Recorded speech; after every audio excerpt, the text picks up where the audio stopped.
Hello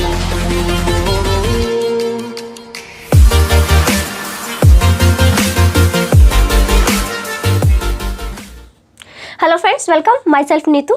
आज जो हम टॉपिक करने वाले हैं वो आपके लिए बहुत ज़रूरी है, क्योंकि ये बीएड एंट्रेंस और सीटेट एंट्रेंस, ठीक है, दोनों एंट्रेंस में ये बहुत ज़रूरी है। क्योंकि जो हम टॉपिक करेंगे वो हिंदी व्याकरण का है, यानी कि जब हिंदी का सेशन आता है, क्योंकि आपको दो लैंग्वेज आती है, ठीक है, एक हिंदी लैंग्वेज आती है, दूसरा आपको हिंदी लैंग्वेज आती है, ठीक है, एक इंग्लिश आती है, दूसरी हिंदी आती है, ठीक है।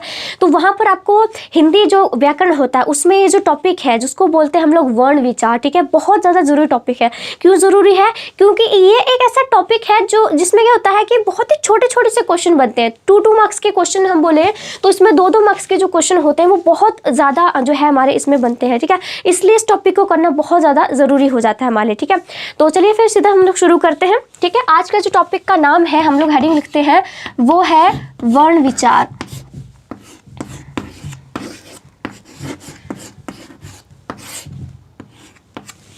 ठीक है, तो लिख रखा है कि आज का जो टॉपिक है वो है हमारा कि वर्ण विचार किसे कहते हैं, कैसे बनते हैं, ठीक है। क्योंकि पता है इसमें बहुत ज़्यादा ना मीन मेक वाला काम है, यानी कि बहुत ही छोटी छोटी बारीकियाँ चीज़ें हैं जो कि इसमें 2 मार्क्स का जो यानी कि 2 मार्क्स का जो क्वेश्चन होता है वो बहुत ज़्यादा आता है। तो आपके लिए इस टॉपिक को करना, अगर बीएड का एंट्रेंस क्लियर करना है या सीटेट का, तो ये टॉपिक भी आपको आना बहुत ज़्यादा ज़रूरी है, ठीक है। तो चलिए पहले हम लोग सीधा शुरू करते हैं। पहले मैं बताती हूँ कि वर्ण की परिभाषा क्या है, ठीक है, वर्ण होता क्या है, पहले हमारे लिए जानना जरूरी है, ठीक है। तो वर्ण होता है, ठीक है, तो इसका है कि वर्ण उन मूल ध्वनियों को कहते हैं, ठीक है, लिखा है कि वर्ण उन मूल ध्वनि को, ओके, वर्ण उन मूल ध्वनि को कहते हैं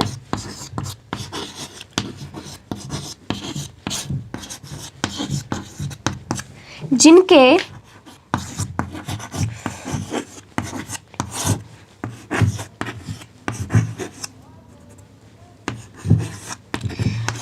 टुकड़े नहीं हो सकते।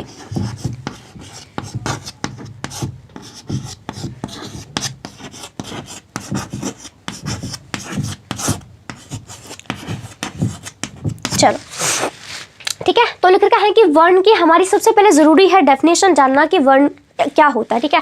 तो वर्ण की डेफिनेशन है कि जो वर्ण है, वर्ण उस या उन, ठीक है, वर्ण उन मूल ध्वनि को कहते हैं जिनके टुकड़े नहीं हो सकते। टुकड़े का मतलब क्या होता है? जिनको हम अलग अलग तरह से विभाजन नहीं कर सकते हैं। जैसे मैं आपको यहाँ पे एग्जांपल देती हूँ, ठीक है, टुकड़े कैसे नहीं कर सकते हैं। जैसे हमारा एग्जांपल है अ, ठीक है, अ और ए।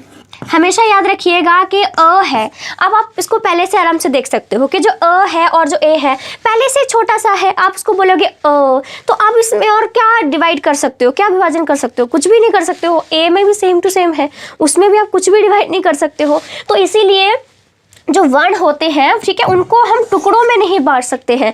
जैसे टुकड़ों का मतलब ये है, जैसे मैं आम बोल रही हूँ, ठीक है, आम, तो आम क्या है? आम को हम विभाजन कर सकते हैं, ठीक है, आम को हम तोड़ सकते हैं। एक हमारा आ बन सकता है और हमारा म बन सकता है, ठीक है, यानी हम इसको तोड़ सकते हैं, विच्छेद कर सकते हैं इसका, ठीक है। लेकिन हम अ में से अब क्या अलग करेंगे या फिर ए में से क्या अलग करेंगे? वो खुद ही है ही, एक ही चीज़ है, तो उसको हम विभाजित कैसे कर सकते हैं? तो याद रखना कि वर्ण की आपको डेफिनेशन भी आ सकती है, ठीक है। आगे भी हम लोग करते हैं। अब मैं आपको करती हूँ 2 मार्क्स का क्वेश्चन के वर्णमाला किसे कहते हैं, ठीक है। क्वेश्चन नंबर 1 कह लो या कुछ भी।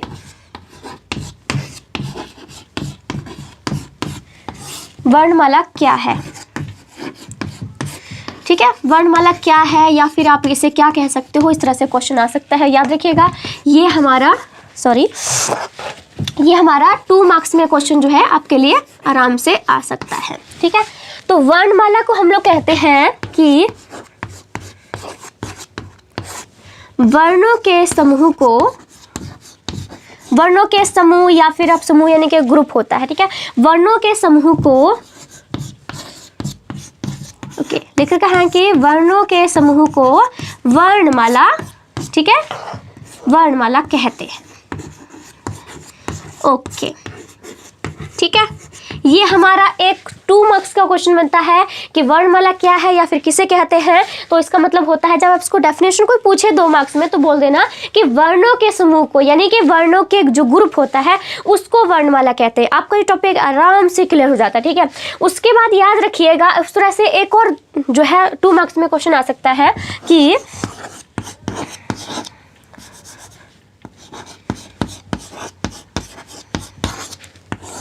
ठीक है, क्वेश्चन भी आ सकता है या वैसे भी डायरेक्ट लिख सकते हो कि देवनागरी वर्णमाला,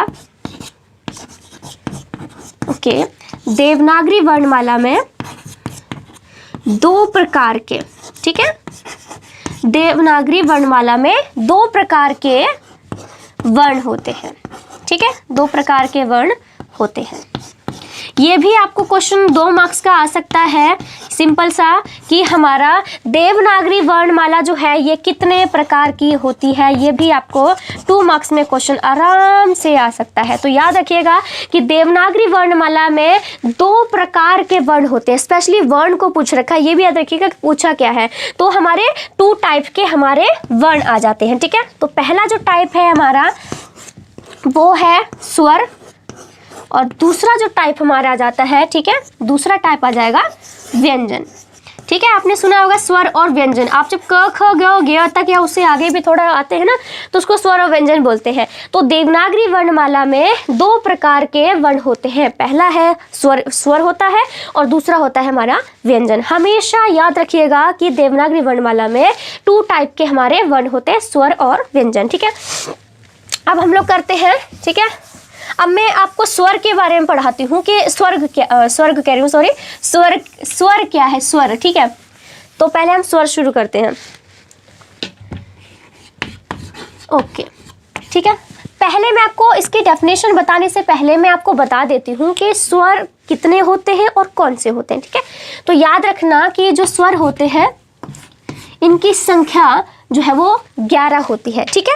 याद रखना कि हमारे जो स्वर होते हैं उनकी 11 संख्या होती है, ठीक है। स्वर की संख्या जो होती है वो हमारी 11 होती है, यानी कि स्वर की संख्या हमारी 11 होती है। अब कौन कौन से होते हैं हमारे स्वर? होते हैं अ, ठीक है, मैं थोड़ा ऊपर लिखती हूँ क्योंकि इसको नहीं कर सकते हम लोग, ठीक है। तो स्वर हमारे पूरे 11 प्रकार के होते हैं। पहला होता है हमारा अ, आ, ई, उ,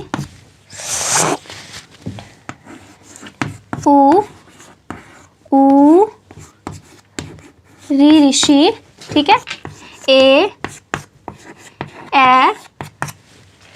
ओ, और लास्ट आता है हमारा आओ, ठीक है। याद रखिएगा कि ये हमारे 11 स्वर होते हैं, ठीक है।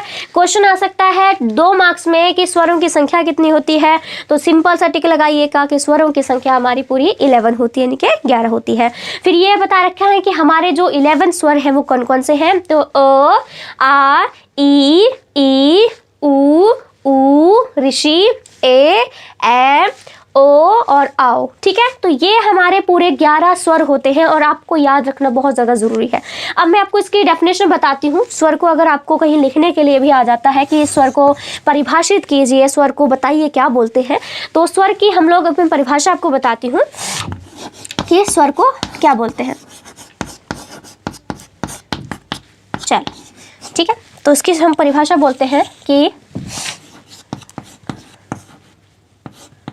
स्वर बोलेंगे, सॉरी साफ ही कर देती हूँ, ठीक है। बोल सकते हैं कि स्वर ऐसे जो हमारे ये जो स्वर हैं, ठीक है, तो लिख रखा है कि स्वरों का उच्चारण करने पर, ठीक है, जब से शुरू कर सकते हैं कि जब स्वरों का उच्चारण करने पर, जब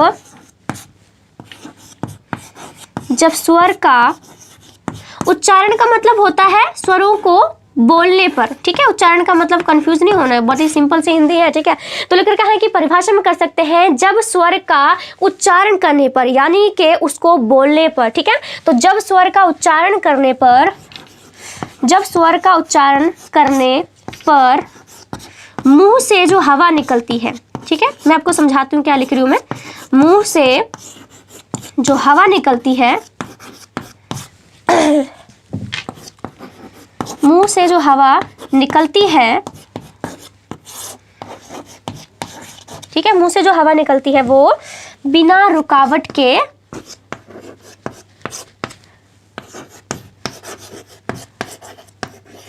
रुकावट के निकल जाती है।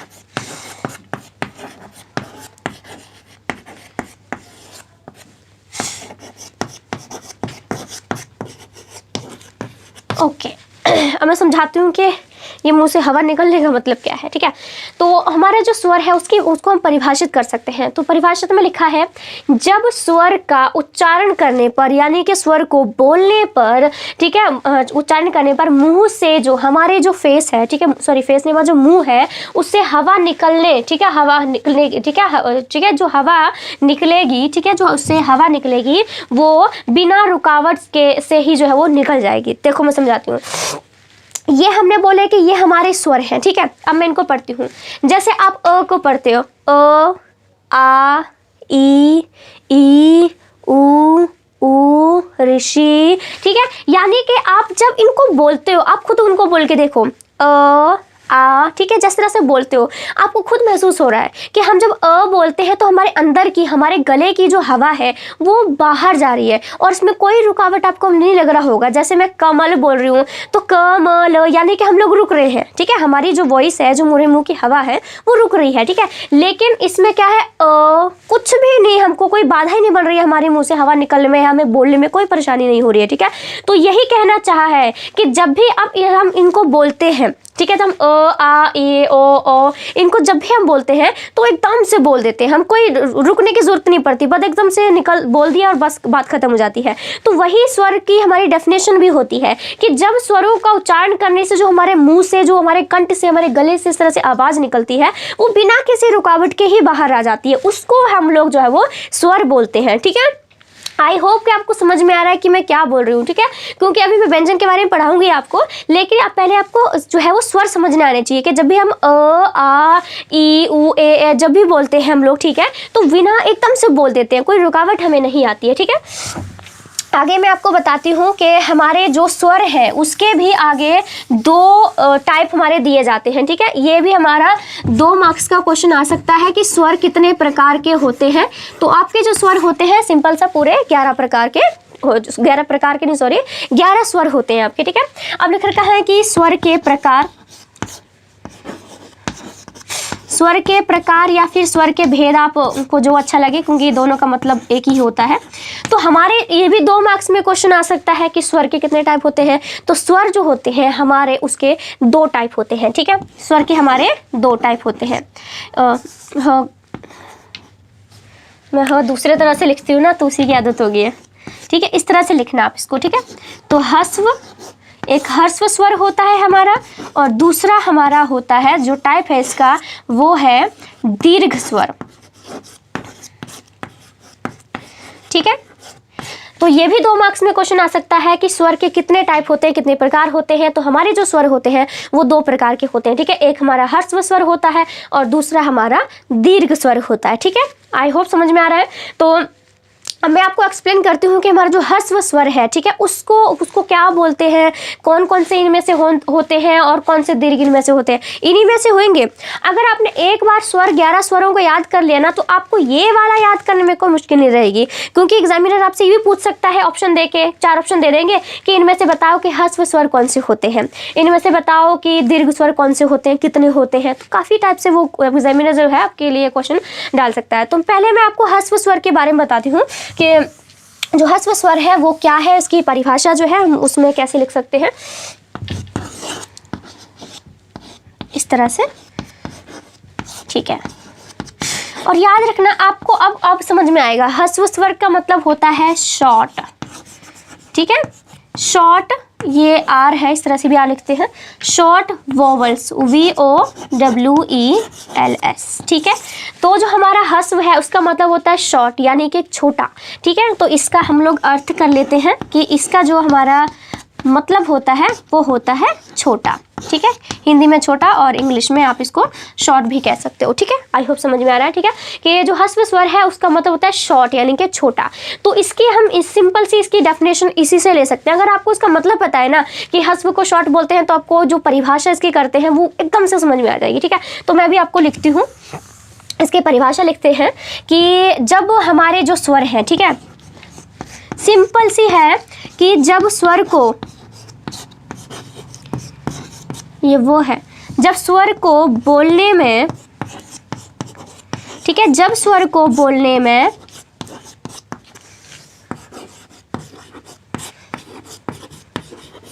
कम समय लगता है, ठीक है, जब स्वर को बोलने में कम समय लगता है तो वो हमारा, ठीक है,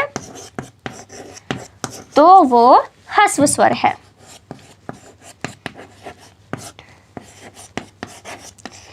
ओके, ठीक है, ठीक है। तो लिख रखा है कि जो ह्रस्व स्वर है यानी कि शॉर्ट, तो उसको परिभाषित हम इस तरह से कर सकते हैं कि जब स्वर को बोलने में कम समय, यानी कि शॉर्ट का मतलब थोड़ा सा टाइम लगता हो, ठीक है, उसको हम लोग जो है वो ह्रस्व स्वर कहते हैं, ठीक है।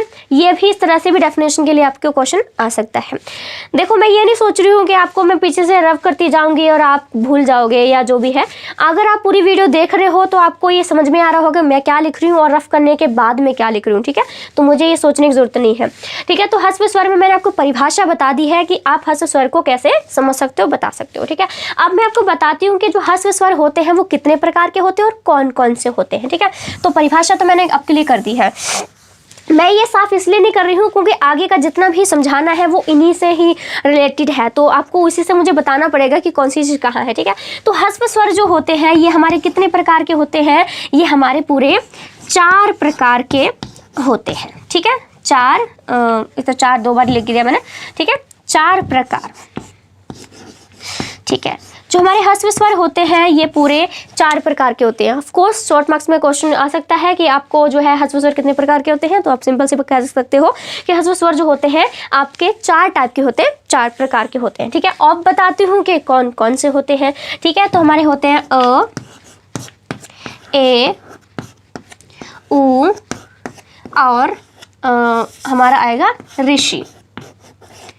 ओके, ये हमारे 11 स्वर हैं, ठीक है। इनमें से ही मैंने लिए हैं, आप देख सकते हो मैंने अ लिया है, ई लिया है, उ लिया है और ऋषि, ठीक है। सॉरी मैंने ई, हाँ हम ई भी ले सकते हैं वैसे, हाँ इसकी जगह ई होगा क्योंकि ए को कहने में भी हमें काफ़ी टाइम लग जाता है, लेकिन ई को कहने में ज़्यादा नहीं चलेगा, मुझे लगता है, ठीक है। ये तो ये हमारे आ जाते हैं ह्रस्व स्वर जो है 4 प्रकार के होते हैं और ये होते हैं हमारे अ, ई, उ और ऋषि, ठीक है। ये हमारे 4 प्रकार के जो है ह्रस्व स्वर आ जाते हैं। आई होप आपको समझ में आ रहा होगा, ठीक है। अब ये हमारा क्वेश्चन खत्म हो जाता है। अब मैं आपको बताती हूँ कि जो दीर्घ स्वर है वो क्या होते हैं, ठीक है।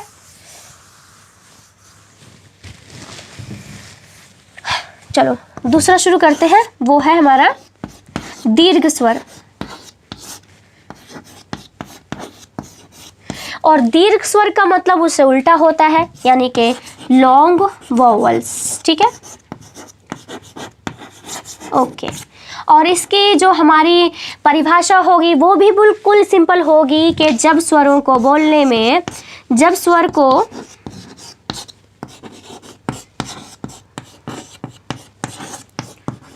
ठीक है, जब स्वर को बोलने में लॉन्ग है, यानी कि सिंपल सी बात है कि जब स्वर को बोलने में ज़्यादा टाइम लगता है, ज़्यादा समय लगता है, ठीक है, ज़्यादा समय लगता है, ठीक है, ज़्यादा समय लगता है तो उसे दीर्घ स्वर कहते हैं।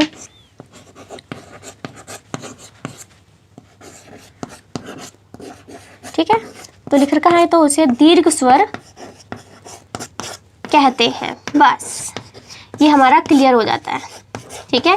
ध्यान से पूरी वीडियो देखिएगा तभी कोई चीज़ समझ में आती है, शुरू से लेकर एंड तक दो तभी कोई टॉपिक क्लियर हो जाता है, ठीक है, हो पाता है, ठीक है।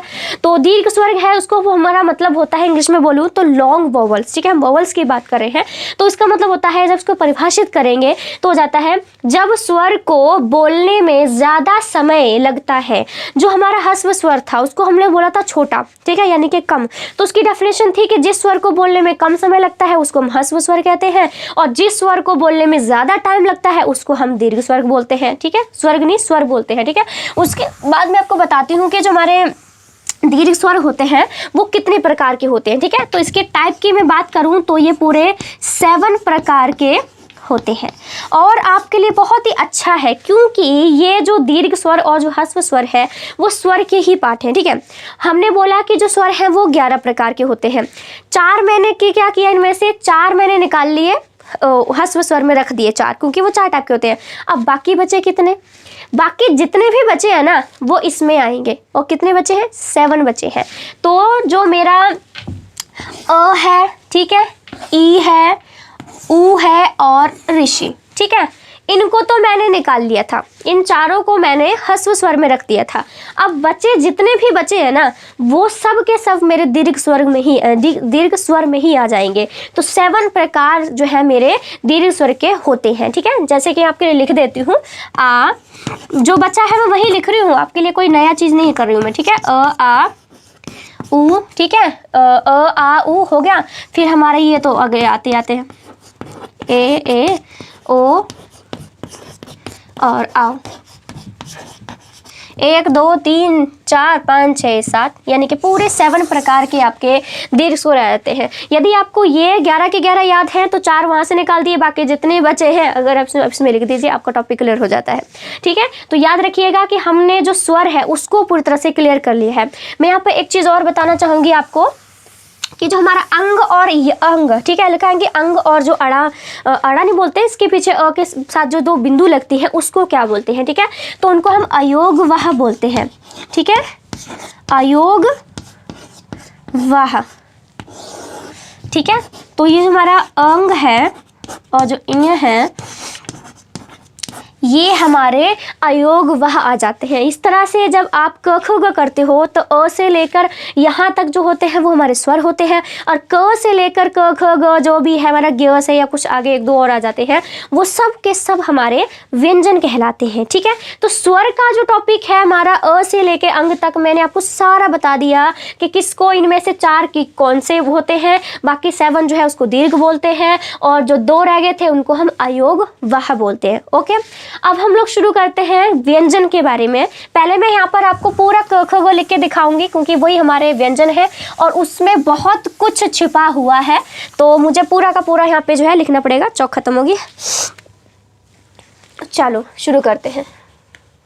मैं यहाँ पे लिख देती हूँ क्योंकि मुझे यहाँ पे आपको एक्सप्लेन करना पड़ेगा, यहाँ पे कर दूंगी। चलो, क ख ग घ ऋ, ठीक है, च छ ज झ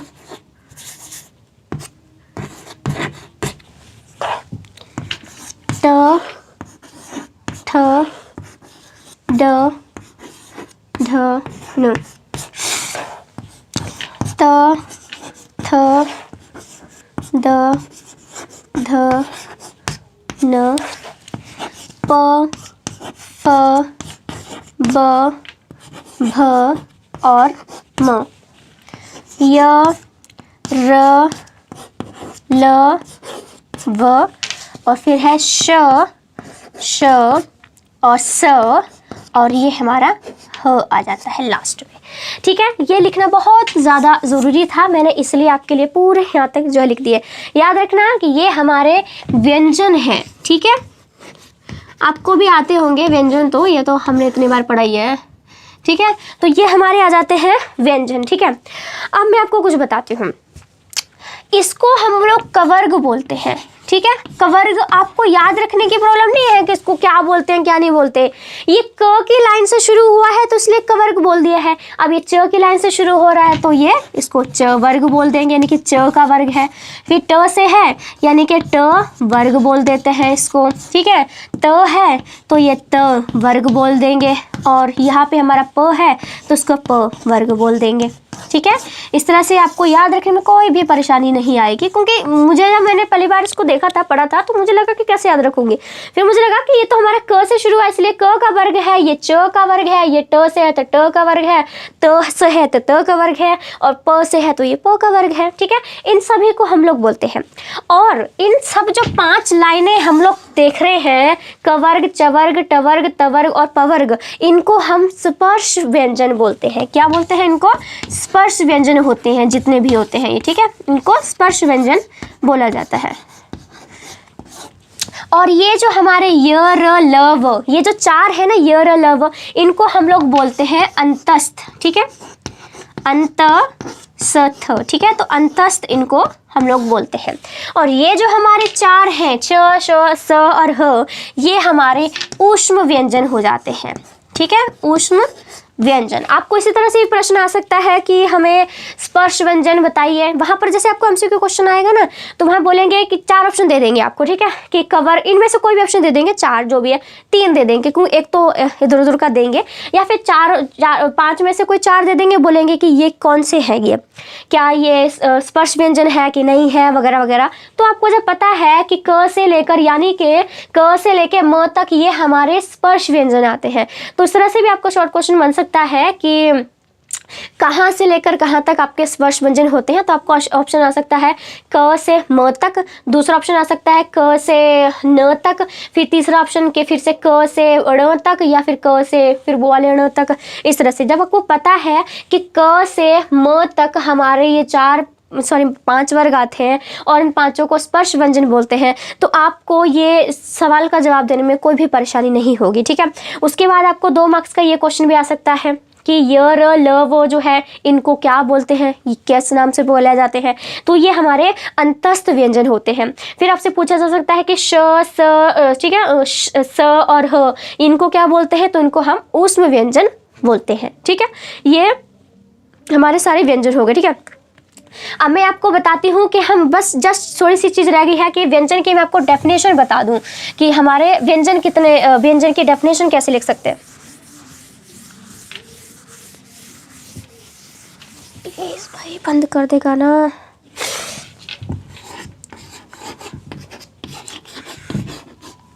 व्यंजन को परिभाषित कर सकते हैं कि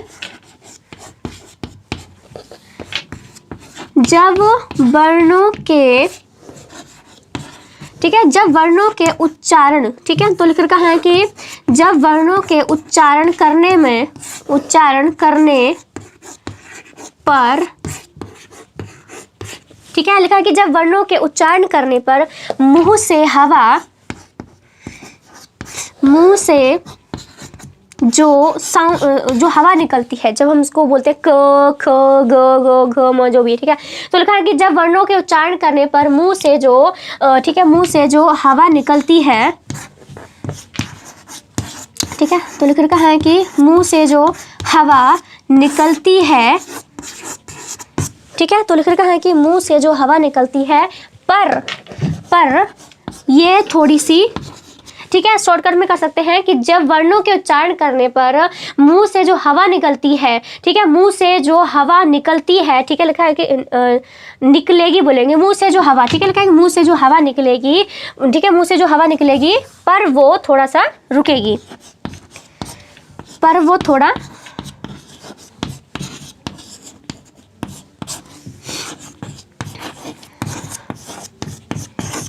और फिर दोबारा से बाहर निकलेगी,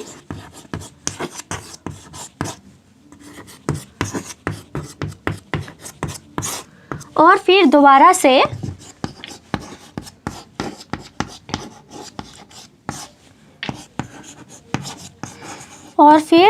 से बाहर निकलेगी। आपको याद होगा कि मैंने स्वर को बोला था कि आप अ और आ बोलते हो, तो आप जब बोलते हो तो आपके गले की जो आवाज़ है या फिर आपका जो हवा है, मुंह की जो हवा है, ठीक है, वो रुकती नहीं है, सीधा आप बोल सकते हो। लेकिन यहाँ व्यंजन की डेफिनेशन में ये लिखा है मैंने कि जब आप वर्णों को, जब आप क, ख, ग, म, भ, भ जो भी आप बोलते हो, तो उसमें आप क्या करते हो, थोड़ा सा रुकते हो। जैसे म, मैंने बोला अ, और म में क्या हुआ, आपकी होंठ भी मिले, आपकी जबान भी इधर से उधर हुई, और आपकी मुंह की जो हवा है वो थोड़ी सी रुकी, फिर वो बाहर निकली। तो व्यंजन की सिंपल सी डेफिनेशन यही है, कंफ्यूज बिल्कुल भी होना, ये हवा जो मैंने बोल रही हूँ ना, वो आपको समझाने के लिए है कि आपके गले से जो आवाज़ है वो रुकी नहीं, बल्कि सीधी ही बाहर आ गई, ठीक है, उसमें कोई रुकावट पैदा नहीं हुई, ठीक है। तो व्यंजन जो है उसकी हमारी ये डेफिनेशन जो है हमारी हो जाती है, ठीक है। अब मैं आपको थोड़ा सा ब्रीफ बता देती हूँ जो शॉर्ट मार्क्स में हमेशा पूछा ही जाता है, ठीक है, क्योंकि वो नॉर्मल है, क्योंकि वही मेन मुद्दा है इसका, ठीक है। तो वो ये है कि हमारे स्वर कितने होते हैं, हमारे ठीक है, स्वर कितने होते हैं और हमारे अयोग वह कितने होते हैं और हमारे जो है वो व्यंजन कितने होते हैं, और इन सब का मिलाकर टोटल कितना होता है, इनका मिलाकर टोटल। ठीक है, तो हमारे जो स्वर होते हैं वो होते हैं 11, अयोगवा हमारे 2 होते हैं जो मैंने आपको बताया था, अंग और जो उसके के पीछे 2 बिंदी लगती है। व्यंजन हमारे मैंने आपको बताया था कि व्यंजन जो होते हैं वो हमारे 33 होते हैं, और जब हम इनको जो है वो जोड़ते हैं तो इनका जुड़ाव आता है 46। ठीक है, तो याद रखिएगा कि हमारे 46 वर्ण, टोटल 46 वर्ण, ठीक है, तो वर्ण हमारे होते हैं। ठीक है, 46 हमारे टोटल वर्ण होते हैं। ये 2 मार्क्स के लिए बहुत ज़्यादा इंपॉर्टेंट क्वेश्चन है कि स्वर कितने होते हैं, 11 प्रकार के होते हैं, अयोगवा कितने होते हैं, 2 होते हैं, हमारे व्यंजन कितने होते हैं, हमारे 33 व्यंजन होते हैं, और टोटल वर्ण भी पूछ सकते हैं कि वर्णों की संख्या कितनी होती है, तो टोटल वर्ण जो होते हैं हमारे 46 होते हैं। ठीक है, मुझे पूरी बेहतरीन ढंग से आपसे उम्मीद है कि आपको ये टॉपिक अच्छे से समझ में आ रहा होगा। ठीक है, अगर आपको वीडियो अच्छी लगती है तो प्लीज़ मुझे कॉमेंट करके ज़रूर बताइए। ठीक है, ताकि मुझे भी लगे कि आपको ये वीडियो, मेरे मटेरियल जो भी है पसंद आ रहा है। ठीक है, तो प्लीज़ मुझे अगर आपको वीडियो अच्छी लगती है तो उसे कमेंट करके ज़रूर बताइएगा। ठीक है, और अगर आप चाहते हो कि मैं किसी टॉपिक पर आपको इस तरह से समझा के कोई वीडियो अपलोड करूं तो आप मुझे कमेंट करके टॉपिक भी बता सकते हो। मेरे पास जो है वो एक सक्सेना नाम की लड़की थी, तो उन्होंने भी मुझे जो है वो मुझे बोला था कि मैं एक टॉपिक पे वीडियो बनाएं, जिसको मैंने लास्ट टाइम वीडियो बना के भी दी थी। ठीक है, तो मुझे उम्मीद है कि आपको ये टॉपिक अच्छे से समझ में आया होगा, तो प्लीज़ लाइक कर दीजिए और अपने फ्रेंड्स को इसको शेयर कर दीजिए अगर उन्हें वो भी BEd या CTET की तैयारी कर रहे हैं, क्योंकि वहाँ पर आपको चिढ़ने की कोई ज़रूरत नहीं है। अगर आपकी पूरी तैयारी है, आप कर रहे हो, तो दूसरे वे को कॉम्पिटिशन में करने फ़ायदा पूरा हो जाता है। ठीक है, और प्लीज़ मेरे चैनल को सब्सक्राइब कर लीजिए, क्योंकि इससे आपका ही फ़ायदा होगा। मैं इस तरह से भी और लिखित रूप में भी हर टाइप से, MCQ क्वेश्चन टाइप से भी हर टाइप से आपके लिए क्वेश्चन मैं प्रोवाइड करती हूँ, तो आपको काफ़ी ज़्यादा हेल्पफुल हो जाएगा। अभी मैंने आपको टॉपिक समझाया है, ठीक है, कुछ दिनों के बाद मैं इसका MCQ क्वेश्चन भी आपको प्रोवाइड कर दूँगी, ताकि आप पहले इसको समझ लो, फिर MCQ क्वेश्चन देख लोगे तो आपको समझ में आ जाएगा कि हाँ आपको कितना समझ में आया है। ठीक है, तो आई होप आपको ये सारा टॉपिक समझ में आ गया हो। तो प्लीज़ मेरी वीडियो को लाइक, शेयर और सब्सक्राइब मेरे चैनल को ज़रूर कीजिए। Thank you so much.